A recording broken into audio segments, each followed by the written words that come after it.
జన్మభూమి మా ఊరు కార్యక్రమంలో భాగంగా ఇవాళ ముఖ్యమంత్రి చంద్రబాబు నాయుడు తిరుపతి సభలో పాల్గొంటారు. అయితే సమస్యలు పరిష్కారం కానప్పుడు జన్మభూమి సభలు నిర్వహించడం ఎందుకని వామపక్ష సభ్యులు ప్రశ్నిస్తున్నారు. జన్మభూమి సభకు వ్యతిరేకంగా సిపిఎం కార్యకర్తలు తిరుపతిలో ర్యాలీ నిర్వహించారు. ఈ ర్యాలీని అడ్డుకున్న పోలీసులు బలవంతంగా ఆందోళనకారులను అరెస్ట్ చేశారు.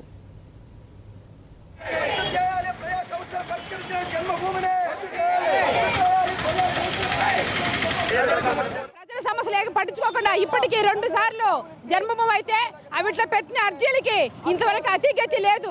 అదే కాకుండా మహిళలు నమ్మించి ఓట్లేశాడు, అవిటికి కూడా సమాధానం చెప్పే పరిస్థితి లేకుండా ఈ పొద్దు పోలీసులు చుట్టుపక్కల పెట్టుకొని సిపిఎంని మొత్తం కూడా అడ్డుకొనేసి దొంగలాగా వచ్చి పోవాలనుకుని అనుకుంటున్నాడు చంద్రబాబు నాయుడు. ఇది కరెక్ట్ కాదు. ఖచ్చితంగా ఈయనకు బుద్ధి చెప్తారు. ఎన్నికలకు ముందు అనేక వాగ్దానాలు ఇచ్చి ఈ ప్రజలను మోసం చేయడం జరిగింది.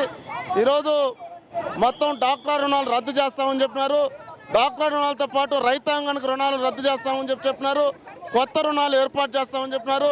ఈరోజు ఒక పక్క రైతాంగాన్ని డాక్టర్ మహిళలను మొత్తం కూడా మోసం చేస్తూ మళ్ళా జన్మభూమి కార్యక్రమం పేరుతో ప్రజల్లో తిరగాలని ప్రత్యామ్నాయంగా ఏర్పాటు చేసుకుని ఆరుబాటాలు చేస్తున్నారు. ఈ రోజు పోలీసు వాళ్ళని అడ్డం పెట్టుకొని ప్రజా సమస్యలు పరిష్కరించకుండా, ప్రజా సమస్యలు వినకుండా ఈరోజు చంద్రబాబు నాయుడు నియంత్రణతో పోకడ ధోరణితో, అహంకార ధోరణితో ఈరోజు ప్రజలపైన జులుం చూపిస్తున్నాడు. ప్రజలు తగిన బుద్ధి చెప్తారు. రాబో ఎన్నికల్లో కూడా చంద్రబాబు నాయుడికి తగిన బుద్ధి చెప్తారు. కాబట్టి చంద్రబాబు నాయుడు తిరుపతిలోకి వచ్చి జన్మభూమి పెట్టే అర్హత లేదు. కండలేరు పైప్ లైన్ ద్వారా తాగునీరు అందిస్తే తప్ప ఆయనకి ఇక్కడ జన్మభూమి సభ జరుపుకోవడానికి అర్హత లేదు. 2 జన్మభూములు ఇచ్చిన అర్జీలకి అతిగతి లేదు. ఒక్క పేదవాడిని ఆదుకునే దాఖలాలు లేవు, రుణమాఫీలు లేవు, ఎన్నికల హామీలు ఏది ఒకటి కూడా అమలు చేయకుండా ఈ రోజు అతను ఇక్కడికి వచ్చి పబ్బం గడుపుకోవాలని చూస్తున్నాడు. దీన్ని తీవ్రంగా ఖండిస్తున్నాం.